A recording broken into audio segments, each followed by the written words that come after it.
Hi everyone, Jackie Mitchum Yockey here. I am so glad that you have joined me today. This week, every program that you will see, we are featuring our great founder, the late George Otis. He has done some wonderful interviews. You're going to see, these are old favorites, Pat Boone, Carol Lawrence, Roger Staubach. How about former President Ronald Reagan and Barry McGuire? You will hear their testimonies and see the impact that they had on our early 70s generation and even into the 80s. Now remember, these were produced in the 70s, so they're not HD, but they are high definition in content. Okay, let's go to today's special feature.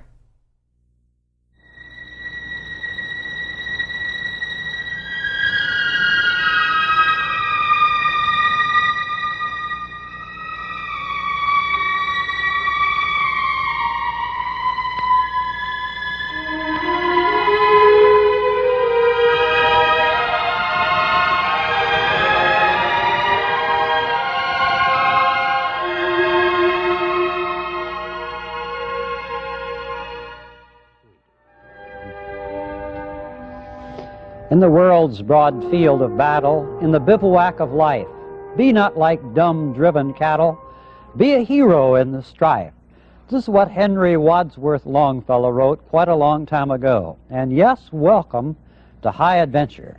We're going to have sort of a superhero today. A high adventure that's going to be, I think, a real surprise to you. You know, we're going to talk about, of all things, football. You know, there's apple pie, hot dogs, Chevrolet, and football. And American football has been called sort of a mixture of mayhem and science and intellect and sheer brawn and tremendous skill. It is one of the most fascinating games that there is, and there are countless tens of millions of people watching football in America.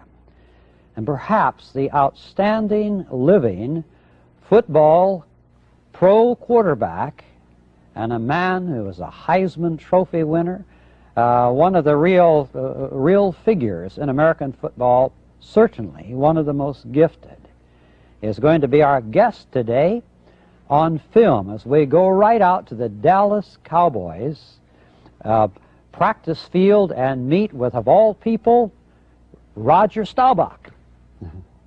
Roger Staubach, welcome to High Adventure. George, pleasure being here. It's really been stupendous for us to watch your career, starting, I think, when you really exploded into the media so that the people all over the country knew about you, was when you were at Navy. I was, of course, fortunate to go to the Naval Academy. I attended high school in Cincinnati. I had no Navy background, but I ended up at the Naval Academy, and it was a good move. And, of course, I was involved in athletics, and that brings notoriety. And the Army-Navy game, which is probably the biggest sporting event next to the Super Bowl as far as my career is concerned. And in '62, we beat Army, a big game, and John F. Kennedy was at the game, and it was a tremendous kind of an upset. And we won 32-14, and that was the beginning of a good career, I think, in football at the Naval Academy. But you spent several years in Vietnam, too. Well, I spent, of course, 2 more seasons at the Academy and graduated, and I spent a year in school. Then I went off to Vietnam for a year, then 2 years at the Pensacola Naval Air Station before I joined the Cowboys. But you know, one of the things, I think you're one of the rare birds that has ever won the Heisman before he was a senior. You won in your junior year. You were the Heisman Trophy winner, weren't you? My sophomore year was when we beat Army that year. It kind of kicked off a lot of good things for the Academy, and the next year was our big year. It was probably one of the finest seasons the Naval Academy's ever had. We were 9-1, and we were undefeated in 49 states. The only state we lost in the state of Texas. We lost the regular season game, and then we went to the Cotton Bowl, and that's the year I won the Heisman Trophy as a junior. Then you did the College All-Star. You were on the College All-Star team. As a matter of fact, you're the captain, if I remember correctly. Dick Butkus was the captain on defense, and I was a captain on offense. That's pretty good company. Dick Butkus he was something. We had a very fine team. I really thought it was the last game I'd ever play. I was mentally geared for it, and I worked out for 3 weeks to get ready for it. And then we went up there and had 3 weeks of workouts, with the team, and it was a great experience. And I thought it was the last game I'd ever play, and it hasn't turned out that way, fortunately. Our high adventurer today is Roger Staubach, Heisman Trophy winner, All-Pro, a Dallas cowboy of cowboys in here. But I'd like to ask you, Roger Staubach, about the College All-Star game. A lot of people say they think it should be axed. What do you think? Well, it's a very difficult game. It's for a good cause, which keeps it going, but it's difficult. It comes at the time of the year when the collegians want to be in the pro training camps, getting ready, competing for a job there in training camp, and the pros have nothing to gain as far as playing in the game if their pride's at stake. But if something would happen, they wouldn't win, which has been very seldom. Of course, it's very disheartening, and it's hard to prepare for the game because the pros have won so many years. But it's a fun game. You worry about injury and all sorts of things, and it's for a good cause. It's for a good charity, and to wipe it out, of course, you'd be taking a lot of dollars away from the Shrine people and the Chicago Tribune people in Chicago. Roger, I have a little cousin that played a little football at Ohio State, and then is playing with St. Louis now. A fellow by the name of Jim Otis. Have you ever met Jim? Oh, Jim's a great athlete. He was with Kansas City, and things didn't work out too well, and he's been renewed in football with St. Louis. Has had a great way. He went over 1,000 yards last year, and a great athlete. I believe that you have now passed. You're right at the 11,000-yard mark in passing, I think.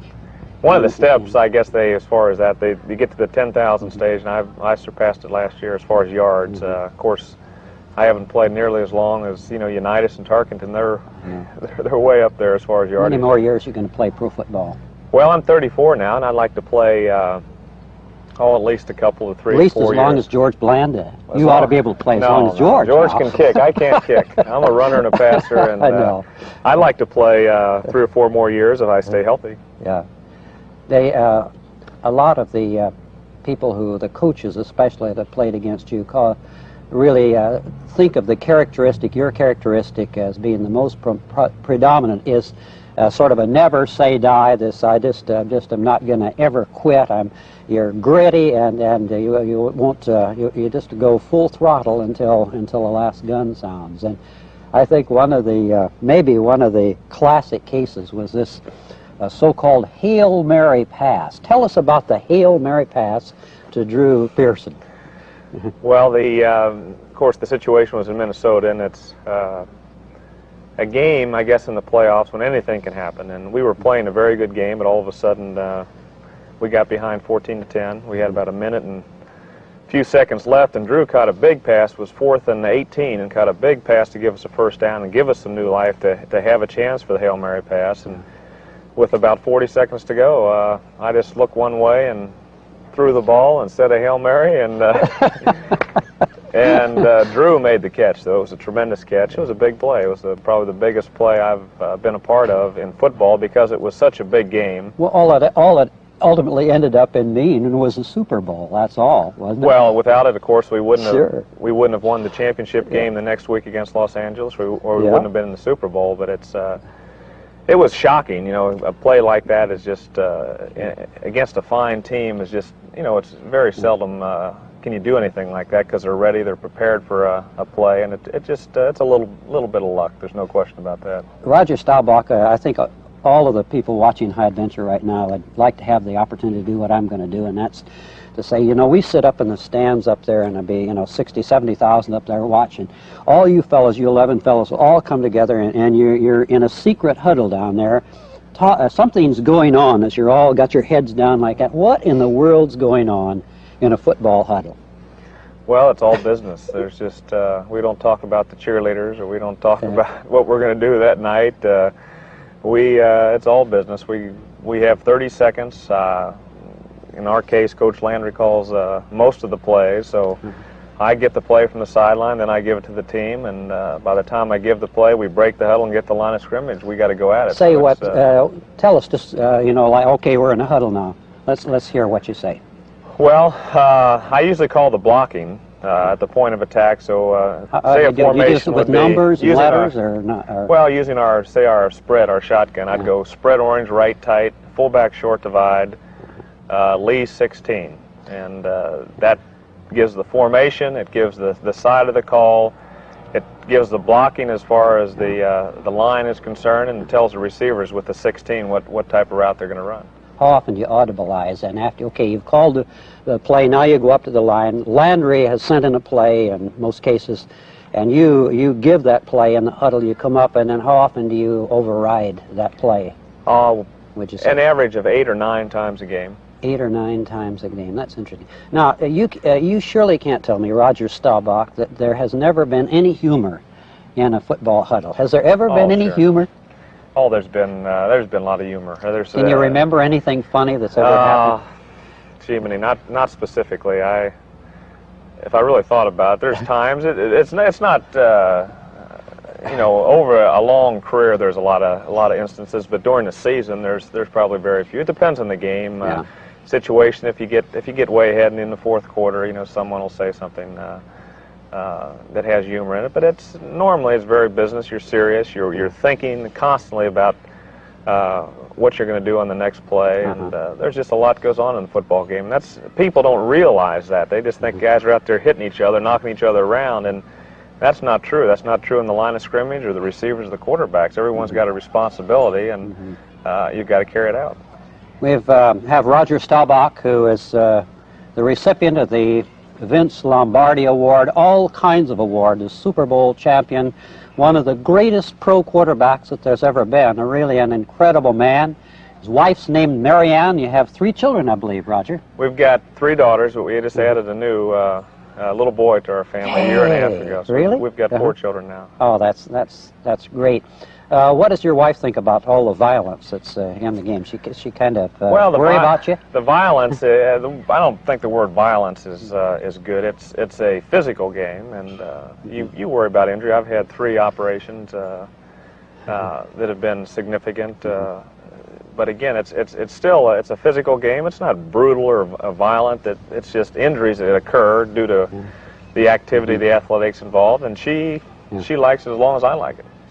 We'll be back in just a moment to learn some tremendous, incredible secrets from Roger Staubach, the Dallas Cowboy. Voice of Jerusalem with Jackie Mitchum Yockey is made possible with the generous support of High Adventure Ministries partners. Be sure to request a copy of our monthly newsletter, which features ministry updates and a special letter from Jackie. Also, visit highadventure.org, where you can listen to the Voice of Hope, which is our radio channel from Jerusalem, Israel, and watch the HATV channels, which include our Holocaust Survivor series, and much, much more. You can contact us by calling 1-800-517-HOPE. That's 1-800-517-4673. Or write to us at High Adventure Ministries, P.O. Box 197569, Louisville, Kentucky 40259. We look forward to hearing from you, and thanks for joining us for this edition of Voice of Jerusalem with Jackie Mitchum Yockey. Welcome back to High Adventure, where we have a remarkable high adventure in the form of All-Pro, Heisman Trophy winner, Vince Lombardi Award winner, all kinds of achievements that Roger Staubach, a professional football player,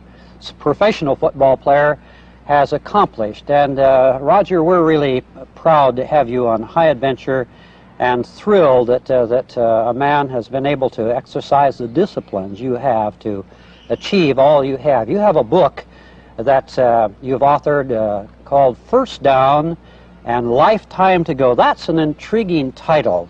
Tell us what that title means and a little about that book. Well, the main thing about the book is that it was done for a specific purpose. When we won the Super Bowl a few years back, I had, I guess, 7 different people contact me about doing a book, and I didn't want to do a Road to the Super Bowl book, and so I signed a contract with Macmillan and Company that I would do one eventually. And my mother had a very tough situation. She still is a tremendous woman. She's a great Christian woman, and she contacted What's her name? What's her first name? Elizabeth, and she contacted cancer just before the start of the season a few years ago. And she died in our home about 6 months later, and my wife took care of her. And it was after that I decided I'd do the book that off season, and I dedicated to her. And the whole first chapter is dealing with her own life, her strengths, and so it was dedicated to her, and that prompted me to do it. It's not just the typical football Super Bowl winning story, and it's the ups and downs of life, and the ability to rebound from being down and coming back. First down, lifetime to go is really a ringing string of words. I'd be interested in Roger Staubach and you sharing with us, with all the accomplishments that are really a part of your life's book, who would you say, or what would you say is the most important event that's ever happened in your whole life? Would it be the Super Bowl winning, or was it something else? Well, of course, the idea of an event or a person in your life is there's so many things that are involved in your life, but of course, life is not orderly. It really doesn't make sense to me without Jesus Christ, and everything else revolves around a Christian life. Of course, as a human being, we have our ups, we have our downs, we have our frailties. Everything is temporary. The good times, the Super Bowls are temporary, the losses are temporary, and Christ is the only thing that gives us permanence.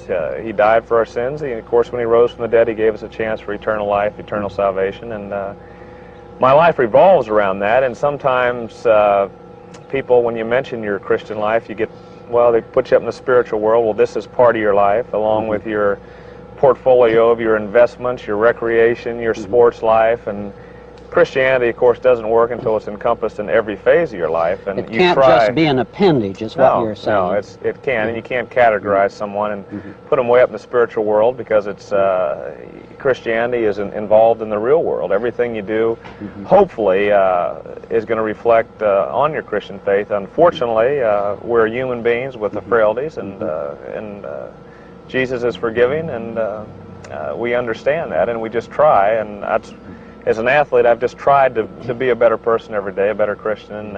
It's a constant battle. It's a constant struggle. And But Roger, I think a lot of people have come to realize that professional football is probably the ultimate in a combination of skills and physical excellence and really mental. It's a tremendous mental game. And so today, most of nearly all of football players are college graduates. They've had to come through and become highly educated and highly disciplined mentally. And yet you're saying here in this very sophisticated age, an age of the academy, that Jesus Christ is relevant right here in the jet age? Do you feel that he's really relevant in life? Well, it doesn't matter to me if it's jet age or what. It's he's relevant in to any situation. He's someone that was real. He was here on this earth. We have evidence through the Bible. We have evidence through our own reasoning powers, through tradition, and. How long have you known this Jesus as becoming the principal figure and force in your life, Roger? Well, I was probably grew up in a